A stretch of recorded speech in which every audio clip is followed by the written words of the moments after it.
E aí, pessoal? Na nossa análise de hoje, a gente vai mergulhar direto numa mudança de paradigma que é literalmente transformadora. Nós vamos falar sobre a compaixão pelos que erram. Bebendo da fonte lá da sabedoria histórica clássica, a gente vai descobrir como pegar aquele nosso instinto supernatural da raiva e transformar numa resposta pensada, controlada e cheia de compaixão quando alguém pisa na bola com a gente. É uma exploração fascinante sobre resiliência e empatia, então, bora começar. Sabe, isso tudo nos leva a pensar numa coisa bem básica. Por que será que a nossa reação padrão à hostilidade é, mais hostilidade? É muito doido parar para refletir por que a gente quer revidar na mesma moeda sempre que escuta um insulto ou sofre uma injustiça, né? E a ironia trágica disso tudo é que esse nosso instinto primitivo de dar o troco acaba machucando muito mais a nós mesmos do que a ofensa inicial em si. A gente tenta devolver o golpe e quem acaba ferido no final das contas somos nós. E é exatamente por isso que a gente vai para a nossa primeira sessão, a reação comum, a raiva. Olha só como o filósofo estoico Sêneca descrevia isso. Ele tinha uma sacada genial de que a raiva é na verdade uma loucura passageira, como uma pedra caindo que acaba se despedaçando em cima daquilo que ela mesma esmaga. Ou seja, a raiva não pune só o alvo da sua fúria, ela destrói quem está sentindo. Quando a gente cede esse impulso agressivo, a gente se estilhaça no processo, igualzinho a pedra na hora do impacto. Não vale a pena, né? Para a gente visualizar o que a gente deveria buscar, imagina o oposto absoluto disso. Uma árvore gigante e super robusta. Lá na filosofia estoica, a mente que se deixa levar pela raiva é muito frágil. O ideal mesmo é ter raízes tão profundas que você consiga ficar ali, calmo e imponente, resistindo aos ventos mais fortes dos conflitos do dia a dia. Se a gente não quiser ser derrubado por qualquer brisa que venha na forma de uma ofensa, a gente precisa fortalecer muito essas raízes mentais. E para construir essa base firme, vamos dar uma olhada na seção 2, que traz uma baita mudança de perspectiva. Ninguém erra de propósito. Aqui a gente esbarra num paradoxo bem famoso do Sócrates. Ele dizia que ninguém faz o mal de bom grado. Pode parecer super contraintuitivo, eu sei, ainda mais quando alguém faz algo péssimo pra gente. Mas a lógica por trás disso é muito profunda. As pessoas agem com base naquilo que elas acham que é certo ou vantajoso naquele exato momento. O que faltou para elas não é bondade, sabe? O que falta é sabedoria real para conseguir separar o certo do errado. E o filósofo Epicteto aprofunda isso de um jeito espetacular. Ele lembra uma ideia de Platão para explicar que nenhuma alma é privada da verdade porque quer, mas sim porque o falso pareceu verdadeiro para ela. Trocando em miúdos, quem comete um erro está, no fundo, completamente desorientado. Essa pessoa está agindo baseada numa visão distorcida do que é bom. É um erro trágico de julgamento da parte dela, e não um plano mirabolante do mal para te atacar, entende? Isso muda o jogo completamente e nos leva para o nosso terceiro ponto, a cegueira da mente, uma questão de falta de sabedoria. Tem um contraste muito revelador no jeito que a sociedade reage às coisas. Pensa comigo, se a gente vê um atleta que sofreu uma lesão física grave, a gente sente empatia na hora, a gente quer ajudar, certo? Mas e quando a lesão é mental? Paradoxalmente, a gente julga e odeia ativamente uma pessoa rude.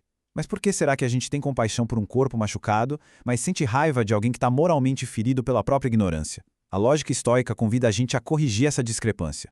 Epicteto amarra esse pensamento com uma baita sensibilidade.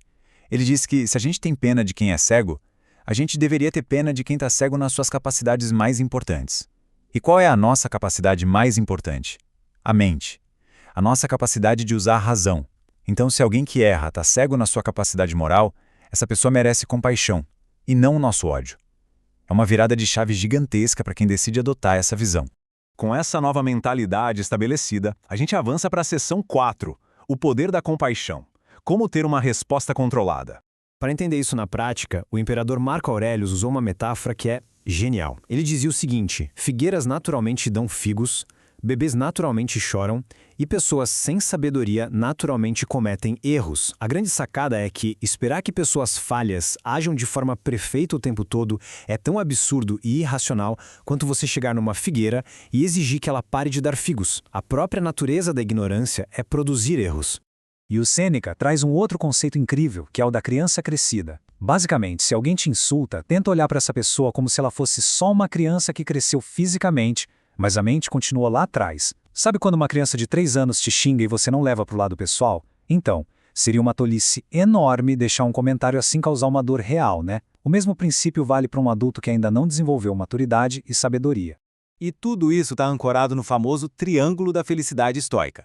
O foco central ali é a eudaimonia, que é uma vida fluida, próspera e feliz. Para você conseguir essa tranquilidade toda, você precisa focar 100% naquilo que você controla. E o que a gente controla? A nossa reação, as nossas virtudes, a nossa responsabilidade. O mau comportamento dos outros? A gente ignora. Afinal, as ações alheias estão totalmente fora do nosso controle. Beleza, a teoria é ótima, mas vamos para a vida real. Chegamos na nossa última sessão, a prática do perdão e o que fazer no dia a dia. Existem 3 passos muito práticos para neutralizar a raiva quando ela bater. Passo 1, dá uma pausa e testa a ofensa. Isso que disseram é um fato inegável? Se for verdade, é só a constatação de um fato, então não tem por que ter raiva. Passo 2, considera a fonte. Essa pessoa é competente o suficiente para a opinião dela ter peso? Se não for, a opinião dela simplesmente não importa. E o passo 3, desarma a situação. Usa o humor autodepreciativo ou absoluto silêncio. Quando você não devolve o golpe, você tira todo o poder de quem tentou te ofender. E o Epicteto vem de novo para nos lembrar de uma coisa chave. O que insulta não é a pessoa que abusa, mas o seu julgamento de que aquilo é um insulto. O ponto aqui é entender que a dor de qualquer ofensa é fabricada dentro da nossa própria cabeça. Se a gente toma a decisão puramente racional de rejeitar o sentimento de que fomos ofendidos, o dano simplesmente some. O insulto perde a força antes mesmo de arranhar nossa mente.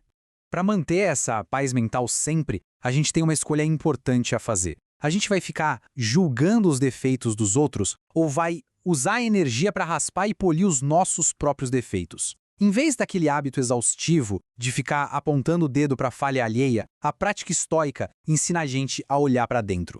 Refletir sobre os nossos próprios erros do passado é a melhor forma de criar empatia na hora. Porque, convenhamos, todo mundo aqui já esteve na posição de quem pisa na bola. E para fechar a nossa análise de hoje, eu quero deixar uma provocação para ficar martelando aí na sua cabeça. Como é que seria o mundo se as pessoas focassem em corrigir as próprias falhas, em vez de ficar julgando as falhas dos outros? Imagina só uma sociedade guiada não por reações impulsivas ou vingança, mas pela busca de ser melhor e por uma compaixão inabalável. O poder libertador de perdoar genuinamente quem tropeça pelo caminho é o grande segredo para uma vida tranquila. Pensem nisso e até a próxima.